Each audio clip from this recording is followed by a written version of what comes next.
started. Good morning, good morning. Can everyone hear me? Yes. Awesome. Thank you. Well, we are super excited to be here, and we do want this to be a lively conversation. So I am Seema Sobnani. My pronouns are she, her, hers, and I'm the Chief Program Officer at Urban Alliance, and I will pass the mic. Morning, everyone. My name is Laurentis Gaines. I serve as the Program Director for the Greater DC region. Good morning. My name is Imani Brooks. I was Intern of the Year for the Greater DC region, and currently I attend Bowie State University, and I'm also a part of the school's tutoring program. Hi everybody, my name is Sam Meisenberg. I'm the Director of Product Experience at Sierra Vista, and more importantly, I'm a mentor with Urban Alliance, and this will be my third mentee I've been working with this year. Thanks, everyone. So I wanted to just make sure to share about the goals of this session. Urban Alliance is proud to be a supporting partner of the National Mentoring Summit for its second year. We're really excited to have this conversation for us to just share best practices of the mentor-mentee model and learning just about how we engage mentors and mentees in this program. So I'd love to start off by sharing who is Urban Alliance. Urban Alliance is a national non-for-profit that connects high school students to career pathways by providing them with access and exposure through paid internships in a professional work environment. We've been around for 25 years and we work with diverse industries, small and large, and we're in 4 regions: Greater DC, Baltimore, Chicago, and Detroit. So let's get started. I'd love to start with Laurentis. Laurentis, could you give us an overview of our flagship program, the high school internship, and really maybe share from the beginning process of recruitment onto how we support mentors and mentees throughout the program? Absolutely. Hey again, everybody. So Urban Alliance, we provide paid year-long internships to our high school seniors. And how we start the recruitment process is during their junior year, we're working with the counselors to see who has an eligible early release, who has an eligible half day. And once we get through some of the basic requirements, we get them prepared for their senior year and for their internship. So before we start them at their internship, before they start working, they have to go through a pretty rigorous pre-work training series. So it's basically an 8-week pre-work workforce development training where we are teaching them on workforce development, email communication, professional attire, anything that they need to be successful on the job site, they're learning in those 8 weeks. Once they complete that successfully, they are then placed at their internship. And we do our best to place them as close to what their interest is as possible. So if they're interested in banking or finance, we're going to try our best to place them at Bank of America or Forbright. If they are interested in the medical field, we may try to place them with Children's Hospital or American Red Cross. So their internship, again, is happening throughout the entire school year.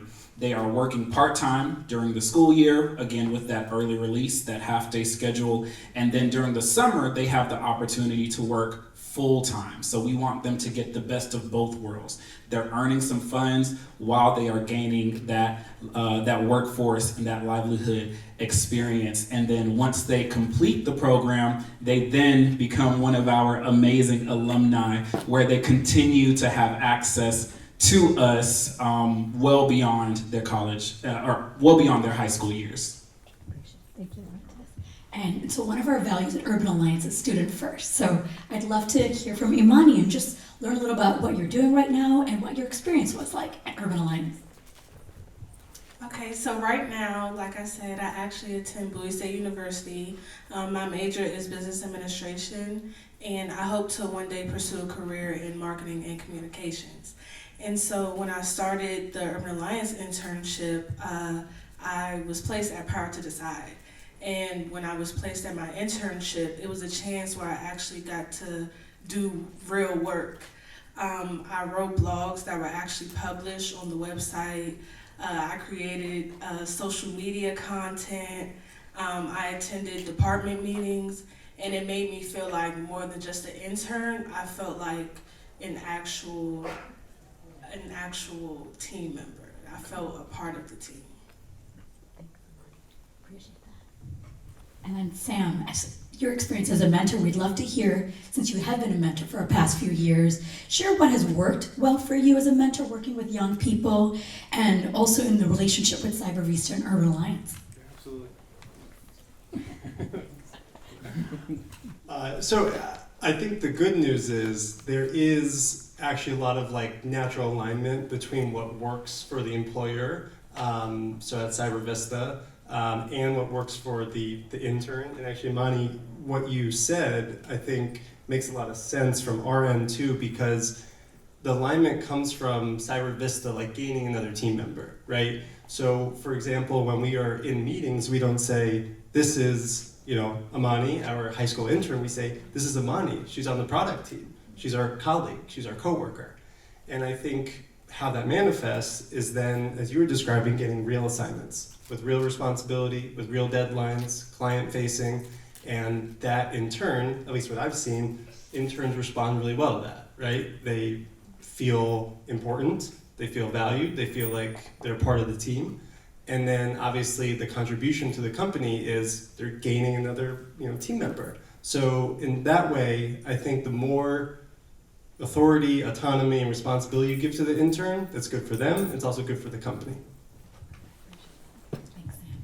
And then, Imani, I'm going to pass it back to you because I'd love to hear what would you have say some of the most important highlights of your mentor engagement and relationship, and also thinking about how you were supporting your post-high school planning. All right, so during workshops and even winter and spring evaluations, my program coordinator, Mr. Rajon Ward and Ms. Limerentis, always asked us what are our plans, not even after high school, but career-wise.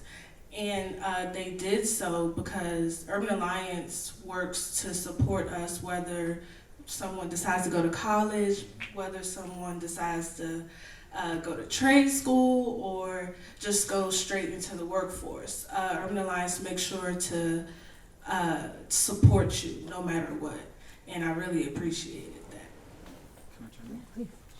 So what Imani is referencing is our post-high school planning that takes place throughout the school year. So when our students come in, and for those of you in the audience who work with young people, every young person doesn't want to go straight to college. Every young person doesn't have the desire or the foresight to go straight into college. So one of the key aspects of our program is the one-on-one mentoring that happens from our program staff and the intern, along with the one-on-one mentoring that happens with the mentor and the intern. And that comes by way of supporting them in, okay, do you want to go to college? If so, have you done your FAFSA? Have you done your financial aid? Have you applied to colleges, scholarships, so on and so forth?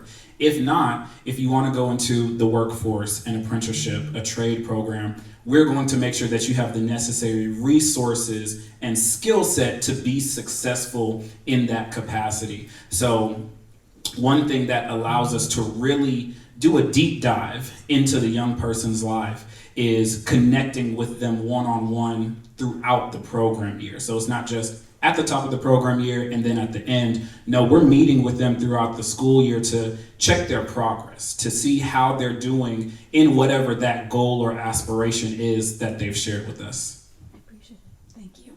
Lorentis, and I'd love to offer, and Sam, I think you shared this about alignment.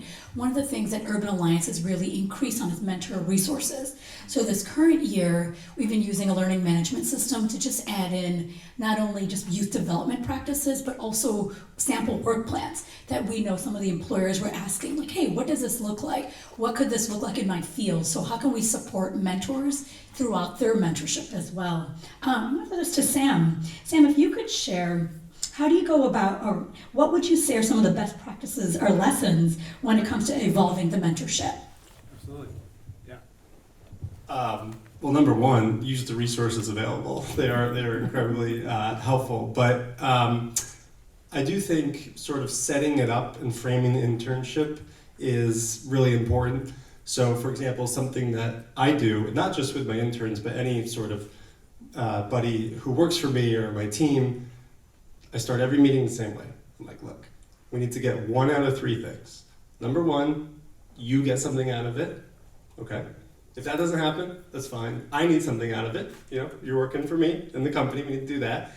And if none of those things happen, at least we're going to try to have fun. So one of the three things need to happen in order to be successful. And that's a playful sort of setup, but what I think it does is sets them thinking about the end goals. And in learning science, we call this thinking, you are sort of thinking about things in reverse, right? You're thinking about things fast forwarding to the end and saying, what do I want this person to get out of it?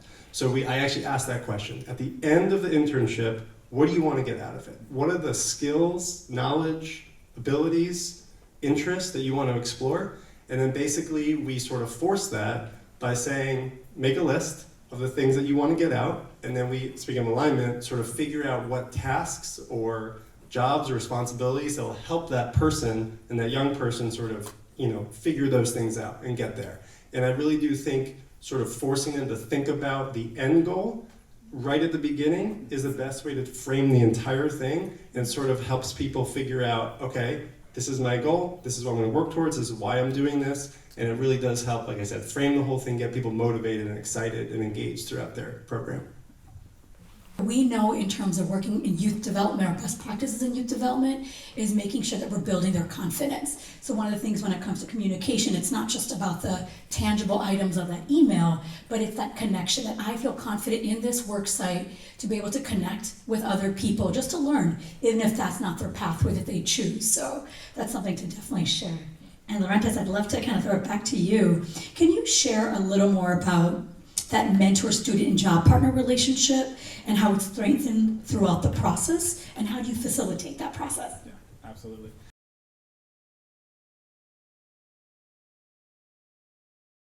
So one thing that we say is that our interns and our mentors are two sides of the same coin.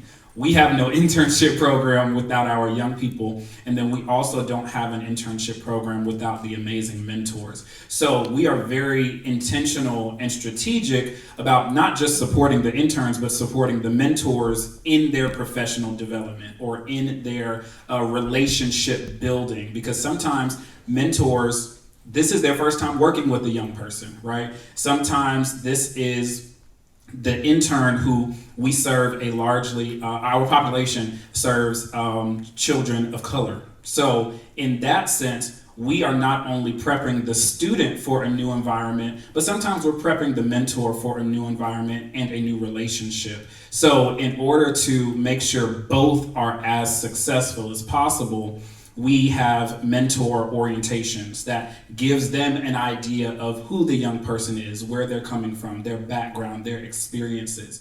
But beyond that, we are working throughout the school year conducting skill set evaluations like Amani referenced. We are working to see, okay, how is this relationship fostering? How is this relationship being built? How can we step in to support to make sure that you all are communicating effectively? Do we need to step in and help create a work plan so that way the intern is not coming in and doing what we know as the typical mundane tasks, right? Filing and copying and all of these things. But how do we make this as beneficial of an experience for the intern and for the mentor? And that comes with hands-on contact throughout the program year. I hope I answered your question.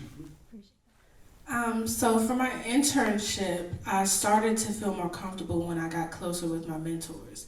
And doing so, when you want to build that mentor and mentee relationship, it takes effort from both your mentor and yourself. Again, you can't just use people, you have to want to actually build that relationship. And so I asked my mentors, Kat McKay and Maggie Leduc, I asked them what colleges they went to, how they ended up at that particular organization, their hobbies and their interests. And once I asked those questions, the conversation just started to flow, and it just helps to talk about things other than work sometimes. And till this day, my mentors and I still keep in touch.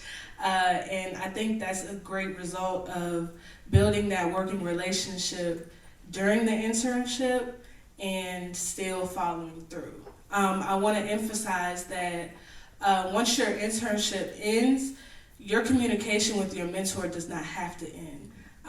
You should still keep that network open, still conversate, because you never know where it could take you and, again, your mentors.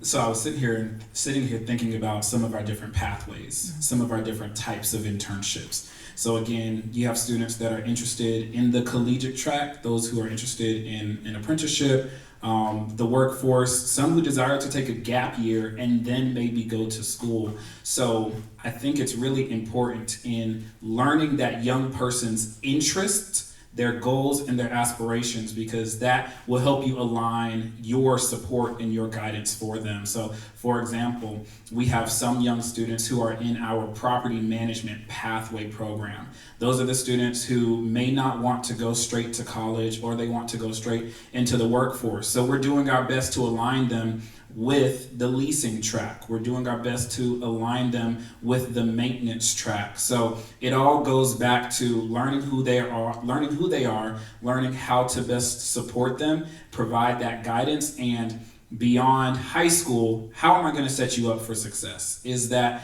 making sure that you have this particular skill or that particular skill? We can always teach everyone the basic stuff: email communication, professional attire, but how are you teaching them about entrepreneurship?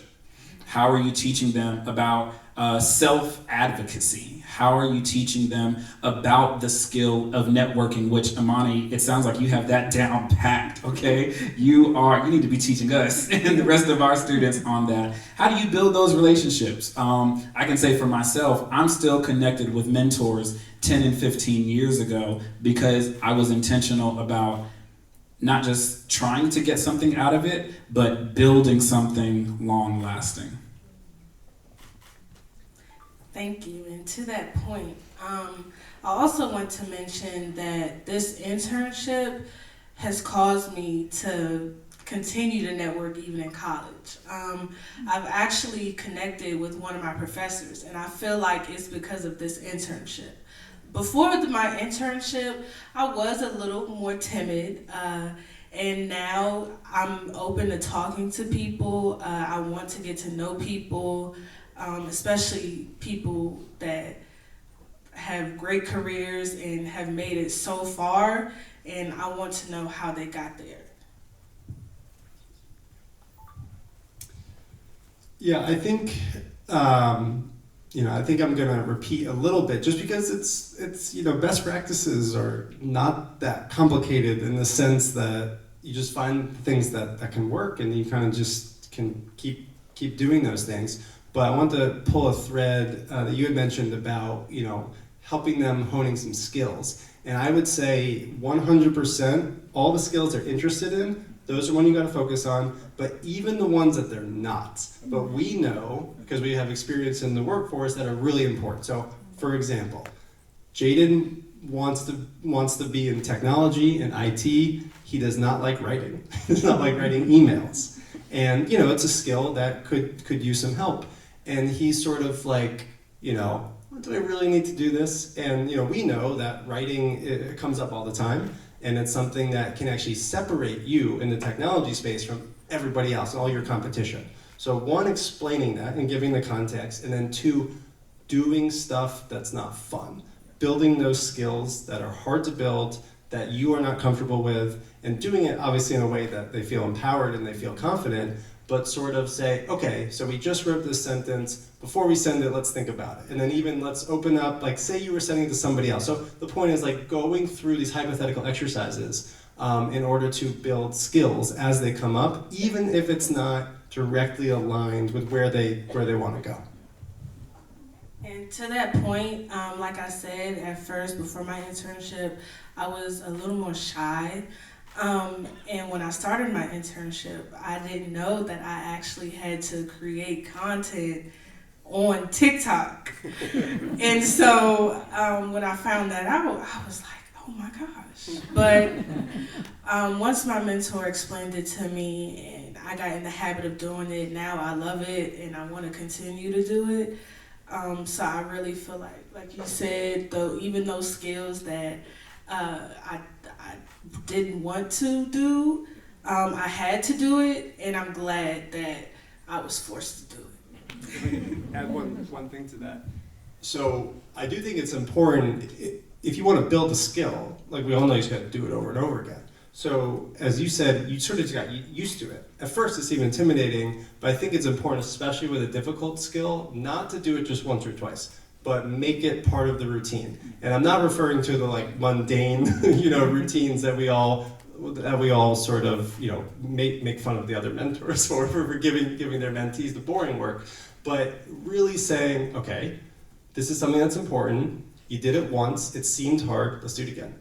And again, and again. And by the time you do it for the 100th time, it doesn't seem that hard. And I really think I've seen it. That's a like aha moment. A light bulb goes off. It's like this thing that used to be hard, now I'm very comfortable with. And I just walked out with something. I walked out with a new skill. It's a very powerful moment. Amani, I wanted to ask you something. You've mentioned a couple of times that you started off shy, that you entered the program shy. So could you speak a little bit more to how you came into the program versus how you ended the program? What were some of those key differences that you saw in yourself when you entered the program, graduating high school, getting ready for college? So before the program, again, like I said, I was shy. I didn't like to talk to people first. I preferred someone to come up to me. I didn't like public speaking. I like social media, but I was more so, I like being behind the scenes, not being the face on most social media platforms. And so by the end of the internship, I actually, it was like a complete 180. I've gained more confidence. I'm confident in myself. I'm confident with my words. I've gotten better with public speaking.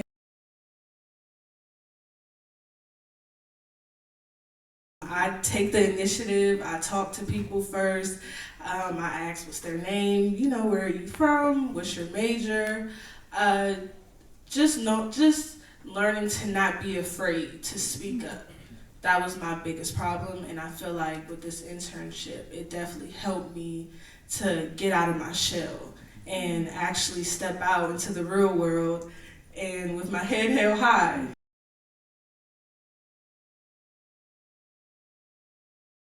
Part of our success is that we have to make those relationships with schools. It looks different in each region, and it's very much based on the local aspect of that school region. So for example, Chicago, we have a partnership with Chicago Public School System. So we are a class in that actual where students will have that schedule where they can actually have early dismissal for internship placements. And maybe Laurentius can speak to Greater DC because it looks very different. Yeah.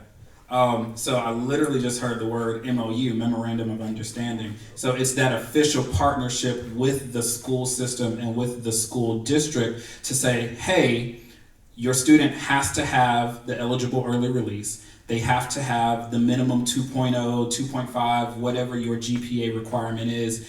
They have to have that. And not only that, hey, let's look to put a specific number on how many students we want to service. So in Montgomery County, Maryland, we work with 2 schools and we serve 30 to 35 students between those 2 schools. In the DC public school system, we're working with 20 plus schools, so we're serving 100 plus students. In Northern Virginia, we're working with about 5 or 6 different schools, so we're looking to service 60 to 80 students in Northern Virginia. So it comes to that relationship that you've built with them, but how strategic and how intentional are you about that relationship? It can't just be hey, give me a couple of students, right? What caliber of student are you looking for? What type of student are you looking for? What population do you want to serve? All of that, or I'll say some of that, is in our MOU, the official contract, if you will, with the school partnership, because like Amani said, the students getting paid, the school districts know we're serious about this. Like, this isn't just some after school program. We are very serious about their professional development, their workforce development, and everything that follows.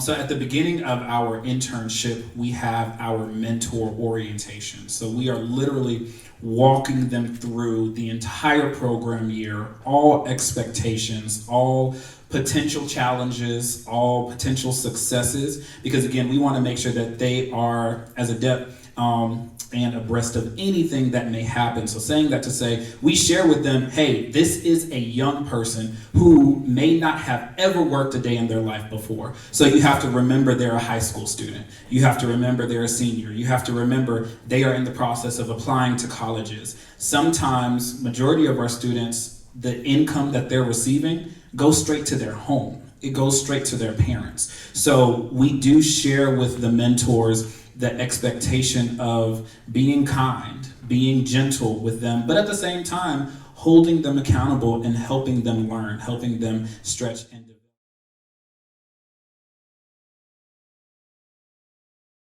On accessibility. So yes, we're giving them a biweekly paycheck, or I'll say they're earning a biweekly paycheck. They have to work for it, okay? But back to that accessibility and that one-on-one relationship we're building with them, we can give them all the training, all of the specific items in the world, but it really shows up in that connection and in that relationship with them. So Amani, I may say, you have to go to work. Why are you not doing well on your internship? Why are you not showing up? But what will make that conversation easier is if we've built rapport, is if we've built a relationship, and she can say, you know what, Mr. Laurentis, I'm just not feeling it today. Truthfully, school was hard, mama and them acting up, cousin and them getting on my nerves, my teacher is irritating me, I don't feel like going to work today. But until we've built that relationship, I can say, okay, all right, let's work through that. Let's make it make sense for you. So again, she can get the pay, she can get the money, whatever, but it's that relationship that really allows you to do a deep dive into what is the issue, how transparent can you be with me on that issue, so that we can work together to figure it out. I agree with that. Coming from a young person, it's hard for a lot of young people to open up to adults sometimes. So just making sure that not only is the student transparent, but also you'll be transparent as well.